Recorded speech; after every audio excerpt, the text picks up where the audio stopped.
Bonsoir. Pensiez que j'allais vous abandonner pendant l'été? Hein? Que nenni! Et là-bas! Où est-ce que vous voulez que j'aille de toute façon? Hein? Y a qu'à l'intérieur que je peux porter des chemises ouvertes, sinon je suis trempé. Été 2023, un grand cru. Alors assieds-toi confortablement, hein, parce que j'ai fait mes petits devoirs. Hein. J'ai été vous chercher mes 5 histoires qui se cachent derrière des films ou des séries. Ah, je peux vous dire qu'il y a du croquant, bien sûr. Histoire qu'en soirée, tu puisses lâcher des petits... Dis donc, hein, tu savais pour Titanic? Ouais, je l'ai appris dans la vidéo de maths. Hein, oui, bah oui, je l'ai vu aussi, forcément, ouais. Ah, tu vas, ok. Bon, on n'a pas toute la journée là, les gars. Hein. Sans plus attendre, les amis, commençons par la première anecdote.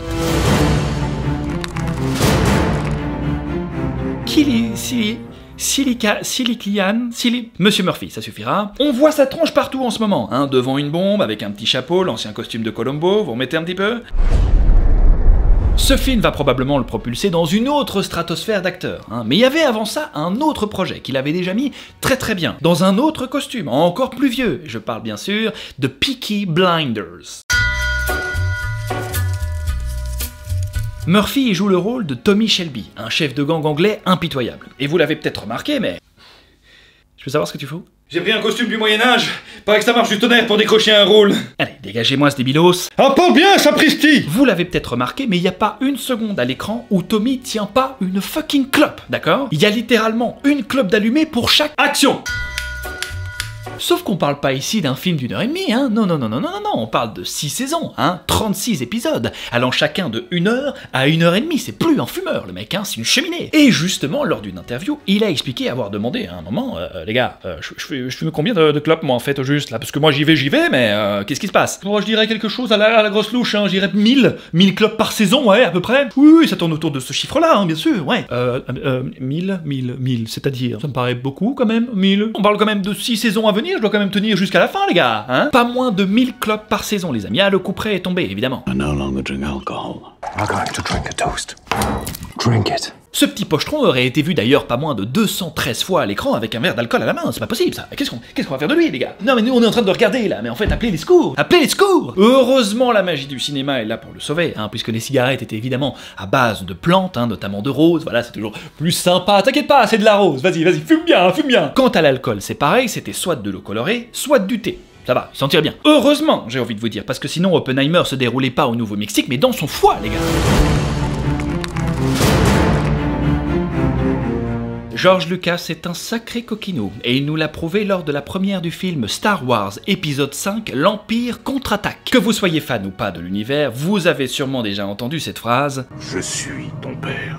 Mais est-ce que vous saviez que cette phrase n'était pas dans le scénario d'origine, les amis? Est-ce que vous le saviez, ça? Hein? Alors... oui, mais je suis là pour vous, bien sûr. Effectivement, la phrase qui se trouvait à l'origine, hein, dans le scénario et qui a été jouée sur le set, hein, par David Prowse, l'acteur qui se cache sous le costume de Dark Vador, était en réalité « Non, Obi-Wan a tué ton père ». Et avec un peu plus de conviction, évidemment, bien sûr. Sauf que George Lucas, il veut absolument pas que ça leak pour un bal. Du coup, sa petite stratégie, c'est de simplement glisser dans la petite oreille, hein, du réalisateur La Vraie Info et David Prowse. C'est faux, lui, il restera dans le flou jusqu'à la fin, bien sûr. C'est pas une blague, il y avait juste le réalisateur et Matt Hamill qui jouait évidemment Luke Skywalker, qui devait être au courant, hein, fallait bien jouer la nouvelle comme il se devait, hein, avec la stupeur fracassante du moment, hein, stupeur un petit peu trop fracassante d'ailleurs à l'écran. Encore plus exage, hein, il va tout cramer le con.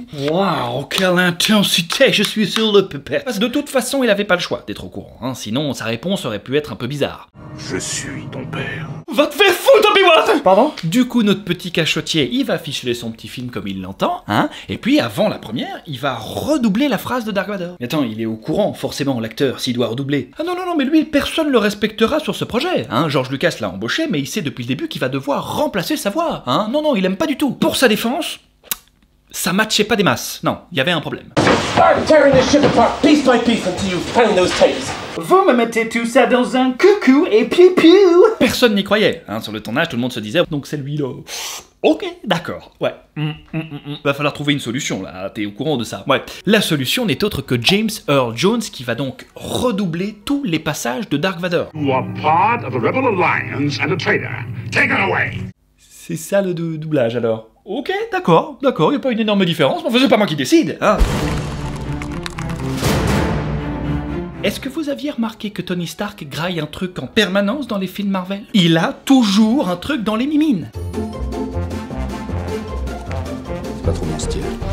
Oui, bon, ça fait partie du personnage, hein. C'est ça ton anecdote? C'était pas du tout prévu au départ, ça, hein. Et parle-moi encore une fois sur ce ton, je t'en colle une, d'accord? Dommage qu'on soit la même personne. Trouble-moi. Tada! Oh putain, c'est pas possible. Ouais, je fais ça de temps en temps. Oui, j'écris des sketchs parfois, mais c'est pas le propos. En fait, l'équipe s'est rendu compte qu'au fur et à mesure du tournage, à chaque fois qu'il y avait une scène avec Robert, il venait avec quelque chose dans les mains, hein. À ce point, un problème qui cachait toujours un truc sur le plateau, hein. Histoire d'avoir un truc à portée de main, quoi. Impossible de lui enlever la bouffe du bec. Waouh, ok, alors laissez-moi vous expliquer un truc, les gars. Je suis millionnaire, je suis un homme d'affaires, d'accord? J'ai pas le temps de manger, donc je grignote. Ça fait partie du personnage, tu comprends? Et c'est passé! Kebab, frites à l'intérieur, salade tout. Voilà comment tu arrives alors à des scènes improbables, hein, comme le premier Avengers, où Robert emmerde le Captain America avec son goûter, alors que c'était pas du tout prévu. Je connaîtrai bientôt tous les sales petits secrets que le Shield voulait nous cacher. Fruits secs. En même temps, le gars devait consommer pas moins de 5000 calories par jour pour devenir Iron Man, hein. Alors qu'en moyenne, un gars c'est entre 2 et 3000 calories max, hein. Pas s'étonner qu'il avait en permanence un trou béant à remplir. Elle est bizarre cette phrase.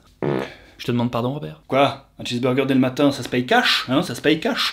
Ça je vois, alors tu peux t'enlever ton cœur en métal et te le foutre où je pense, hein?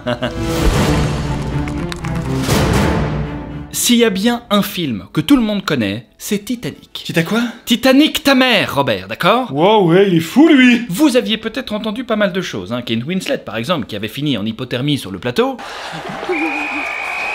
Oui, tu as froid, Kate, mais comme tout le monde, hein, c'est un iceberg, pas une source chaude, d'accord? Mais est-ce que vous saviez que près de 80 personnes de l'équipe avaient terminé à l'hôpital après une soupe de homard, dis donc, un petit peu trop épicée apparemment. Enfin, épicé n'est peut-être pas le bon mot, non? Effectivement, en plein tournage au Canada, James Cameron, le réalisateur, hein, partage un petit repas avec son équipe, hein, voilà, une petite soupe de homard des familles, hein, c'est vrai, c'est des fruits de mer, ouais, on reste un petit peu dans le thème, quoi. Un quart d'heure plus tard, tout part en vrille, ça gueule à gauche, ça rigole, ça pleure, ça vomit, ça s'écroule sur les tables, bref, tout le monde est défoncé, d'accord? Cameron et d'autres infectés foncent alors à l'hôpital et reçoivent un premier diagnostic, hein? Sacrée intoxication alimentaire, hein, c'est fameux, ouais. Ta gueule, connard, lui répondit Cameron, j'ai mon assistant réel qui est en train de jouer de la flûte, le cul à l'air sur la table de régie. Et t'es en train de me dire que c'est une intoxication alimentaire? Mais j'ai pas l'impression, là, hein? C'est faux, il a pas exactement dit ça. Mais comme vous vous en doutez, on était bien loin du compte. Après analyse, il s'avère qu'il s'agissait en réalité d'une intoxication au PCP, de la phencyclidine, parfois surnommée Angel Dust, pour lui donner un petit côté plus glamour, quand ça se vend en petit paquet dans les rues, évidemment, voilà. Un psychotrope hallucinogène qui, à petite dose, provoque notamment des hallucinations, ce qui expliquerait d'ailleurs certaines choses. Je suis le maître du monde! Mais qui provoque aussi psychose, amnésie et diarrhée. En plus grande dose, on part directement dans le coma. Voilà, c'est un aller simple, c'est pas compliqué. Ah oui, ça devait être sympa, hein, de finir la journée de tournage comme ça, oui, bien sûr. Évidemment, il y a eu quelques soupçons, hein, qui se sont tournés vers la société qui gérait la bouffe du tournage, hein, mais au final, l'auteur des faits n'a jamais été retrouvé. Vous le connaissez peut-être pour son rôle dans la série Malcolm. J'ai gagné! Joli match, les gars! Ça, un joli match? Tu nous as marché dessus toute la partie! Mais aussi et surtout pour son rôle incroyable dans la série un petit peu plus sérieuse. Now, say my name. Bryan Cranston y joue le rôle de Walter White, a.k.a. Heisenberg, a.k.a. le prof de chimie tellement doué qui se met à fabriquer sa propre meth et la dealer avec un élève de sa classe, oui, bien sûr, bien sûr. Et le créateur de la série, Vince Gilligan, est en recherche de concret. Voilà, il veut que ses acteurs soient vraiment plongés dans le bail. Non, il faut faire quelque chose. Alors j'ai pensé à deux choses, soit de vous en consommer, soit de vous apprenez à en fabriquer, voilà tout. Effectivement, il tenait absolument à ce que ces deux acteurs principaux sachent comment faire de la méthamphétamine, pour plus de cache de réalisme. Ni une ni deux, la DEA, l'équivalent de la brigade des stupes chez les Américains, hein, débarque sur le set, hein, en disant les gars, on va s'occuper de tout, vous inquiétez pas, on en connaît un rayon, d'accord? On est venu avec des chimistes expérimentés qui vont faire en live la recette de la méthamphétamine, les gars. Oui, c'est particulier, bien sûr. Et on parle pas d'une petite recette comme ça sur un coin de table. Non, on parle de chimistes expérimentés qui vont leur proposer vraiment une recette à base de haut niveau, quoi. C'est vraiment de la pure. La poudre, la poudre. C'est ici l'atelier Schnouf. Oh, tiens, c'est intéressant, ça. Et encore une fois, attention, juste apprendre, pas la fabriquer. Non, enfin, évidemment, bien sûr, soyons raisonnables. Hein? Enfin, si on pouvait se cuire une petite fournée pour le personnage, ce serait pas mal. Yo, bitch, où sont les meufs? Bon, et ça va 2 minutes, là, ok? C'est quoi le délire, là? C'est les Lascar ou c'est Breaking Bad? Je comprends pas. I wanted to leave them on the counter! Bitch! D'ailleurs, dans la série, la recette est volontairement tronquée, hein, histoire d'éviter qu'il y ait des petits malins derrière leur écran qui se disent oh putain! Non, non du tout, mis à part risquer de faire imploser ta maison, ça va te mener nulle part. Toujours est-il donc que nos deux acteurs savent comment fabriquer de la meth, et que c'est probablement sorti à un barbecue, bien sûr. Je te mets quoi, une petite merguez, comme d'habitude, hein? Une petite dose de maître peut-être, hein, je connais la recette. Et voilà les amis, c'est déjà terminé. Ah ben ça passe vite, hein, voilà, j'en ai donné 5. J'ai essayé d'être un petit peu gourmand, un petit peu croquin. Alors évidemment, si ça vous a plu, n'hésitez pas à puncher le petit pouce bleu habituel. Si ça vous a plu et que vous voulez voir un autre épisode, n'hésitez pas à le dire en commentaire. Vous l'aurez peut-être remarqué, il n'y a pas de vote pour le prochain film. Je vous garde évidemment la petite surprise pour la rentrée, hein. C'est la petite rentrée coquette, bien sûr. D'ici là, je vous souhaite d'excellentes vacances et on se retrouve dans 2 semaines. Ciao.